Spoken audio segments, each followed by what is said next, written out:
Chapter 8. We go north. The surf hit the hull of the San Telmo with a final, hollow thud. They had to wade the last distance, water to their waists, dragging the battered skiff through the froth. Mateo stumbled once, cradling the cannon barrel against his shoulders, as Baltasar hauled the ruined boat up onto the sand. Every step felt wrong. Not the welcome of home, but the arrival of trespassers. The beach was empty.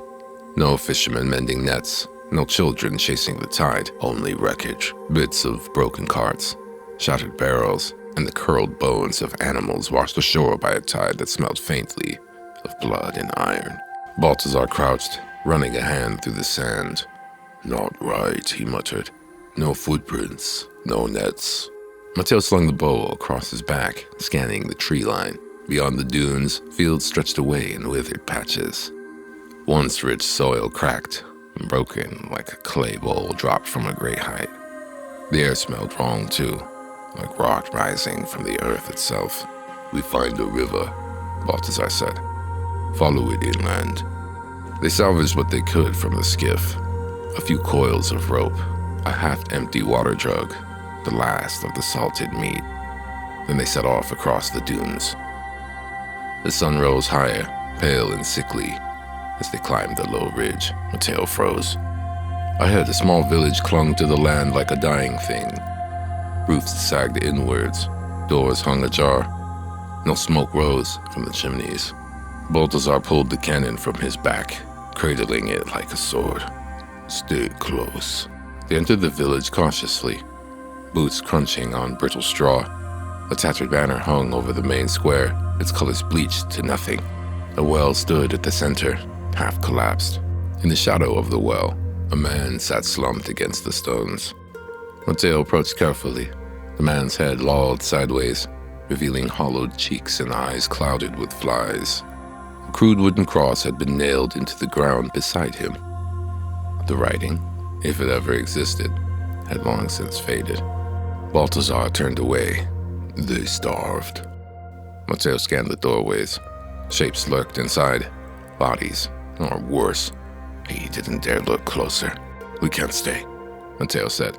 His voice cracked from thirst and fear. "We need to keep moving." Baltasar nodded. They moved on, walking until their legs trembled. By dusk, they found a small river trickling through a ravine. The water was thin and brown, but it moved. They drank carefully, filling their flasks and rinsing salt from their mouths. As they rested, the sound of approaching footsteps stirred them. 3 monks emerged from the shadows of the trees, thin, dust-caked figures in ragged brown habits. They carried staves, but no weapons. One of the monks, an older man with a weathered face, offered a cautious greeting. "Peace," he rasped. "We mean no harm." Mateo and Baltasar exchanged a glance, then nodded. The monks sat a short distance away, sharing what dried bread they had.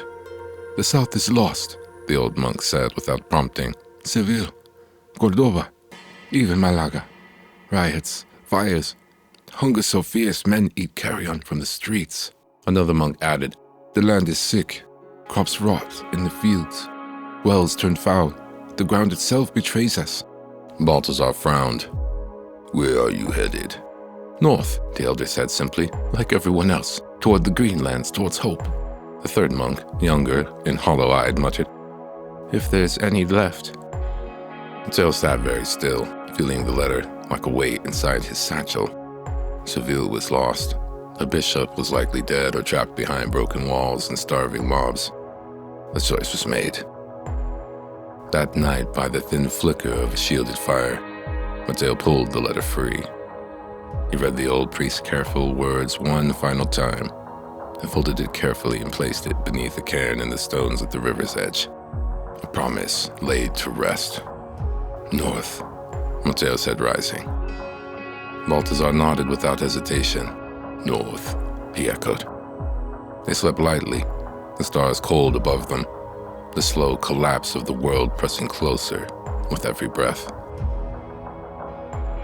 The next morning, they followed the river inland. Summer's heat pressed down like a lid. Flies swarmed their faces, clinging to the sweat and salt. The fields they passed were in ruin. Wheat blackened in the sun, the vines withered, orchards lay heavy with fruit too soft and rotten to eat. The earth smelled sour and heavy, the stench of decay rising from the poisoned soil. Dead goats and sheep lay along the roadside, bloated and stinking. In the distance, the road cut toward a larger town. Mateo hesitated. "We could find supplies there," he said. Baltasar rested the cannon against his shoulder. "Or trouble." As they approached, they saw the signs. Crosses carved into doorposts, lamb's blood smeared over thresholds, strange symbols, half Christian, half pagan, scratched into the stones and trees. Superstition festered here. A boy watched them from a broken fence, wide-eyed and filthy. He wore a scrap of red cloth tied around his waist. "What's that mean?" Mateo asked. Baltasar shrugged. "War against the sickness, against the rotten fields." Further up the road, a makeshift checkpoint had been built from overturned carts and sharpened stakes. Men stood watch, thin, angry men with rusted swords and empty eyes. Mateo and Baltasar turned away before they could be seen. Over a small, carefully shielded fire, Baltasar spoke. "People are scared. Fear does worse things to men than hunger ever did." Mateo nodded. "I think the creeping death is a punishment, a curse." Baltasar gazed into the flames. "Maybe it is, but it won't matter. They'll blame anyone they don't know, anyone who doesn't kneel fast enough." The fire crackled low.